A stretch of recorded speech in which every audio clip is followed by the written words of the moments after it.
अर्थसंकल्पीय अधिवेशनाला आजपासून सुरुवात. अधिवेशन हे विरोधी पक्ष नेत्याविनाच. राज्यात आजपासून अर्थसंकल्पीय अधिवेशन सुरू होत आहे. अधिवेशनामध्ये सरकारला घेरण्यासाठी विरोधकांकडून रणनीती आखण्यात आली आहे.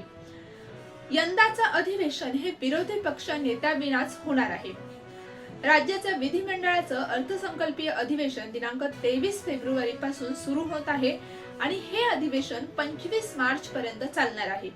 तर 6 मार्च रोजी राज्याचा अर्थसंकल्प हा सादर करण्यात येणार आहे. राज्याचे दिवंगत उपमुख्यमंत्री आणि अर्थमंत्री अजित पवार यांच्या अकाली निधनामुळे आता राज्याचे मुख्यमंत्री देवेंद्र फडणवीस हे अर्थसंकल्प सादर करणार आहेत.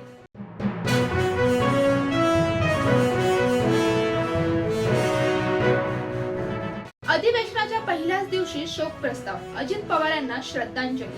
महाराष्ट्र राज्य विधिमंडळाच्या अर्थसंकल्पीय अधिवेशनाची सुरुवात आज म्हणजे दिनांक 23 फेब्रुवारी पासून मुंबईतील विधान भवनात सुरू होत असून अधिवेशनाच्या पहिल्याच दिवशी वातावरण भावुक होण्याची शक्यता वर्तवली जात होती आणि असंच काहीसे चित्र दिसलं देखील.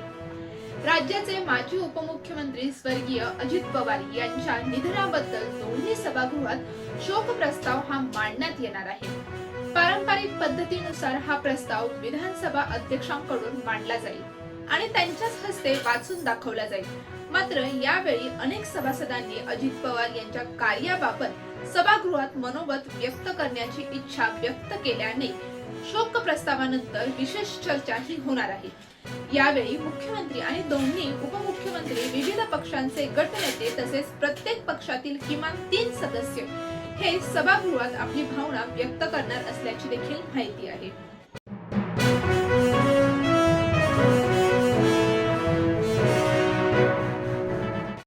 अर्थसंकल्पीय अधिवेशनाच्या पहिल्याच दिवशी उपमुख्यमंत्री एकनाथ शिंदे यांचा धक्कादायक निर्णय.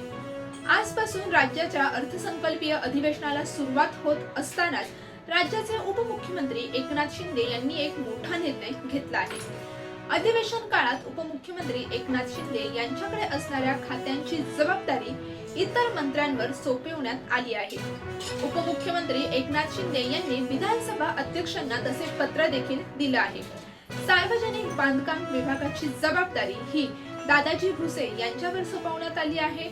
नगर विकास विभागाची जबाबदारी ही मंत्री उदय सामंत यांच्याकडे सोपवण्यात आली आहे. तर गृहनिर्माण विभागाची जबाबदारी ही मंत्री शंभूराजे देसाई यांच्यावर सोपवण्यात आली आहे. अधिवेशन काळात एकनाथ शिंदे यांनी अचानक घेतलेल्या या निर्णयामुळे सगळ्यांनाच मोठा धक्का हा बसला आहे.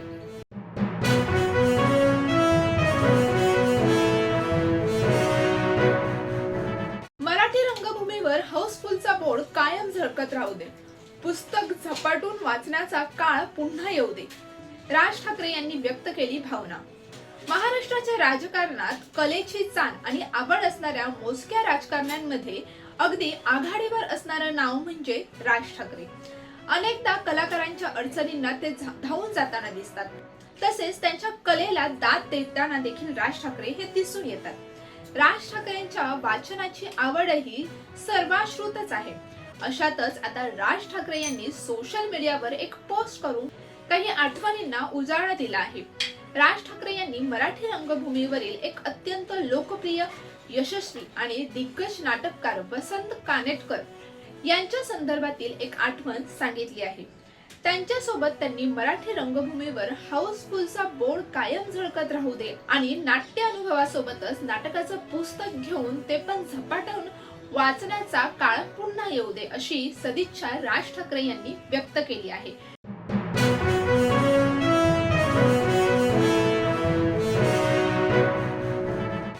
अजित पवारांच्या अपघातावर अमोल मिटकरींचा खळबळजनक दावा.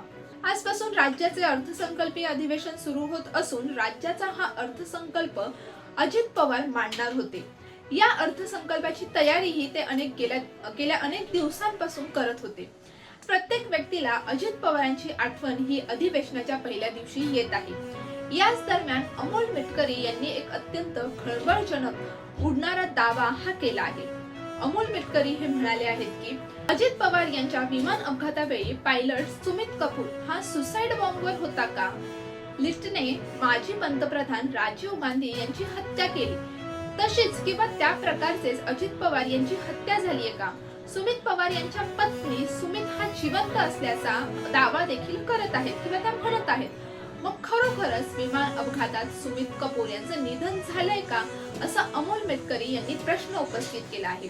त्याचबरोबर त्यांनी अजित पवार यांच्या विमानाच्या अगोदरच ठरलेले पायलट साहिल मदान आणि कॅप्टन यश हे खरोखरच वाहतूक कोंडीत अडकले होते का, असाही थेट प्रश्न केला आहे.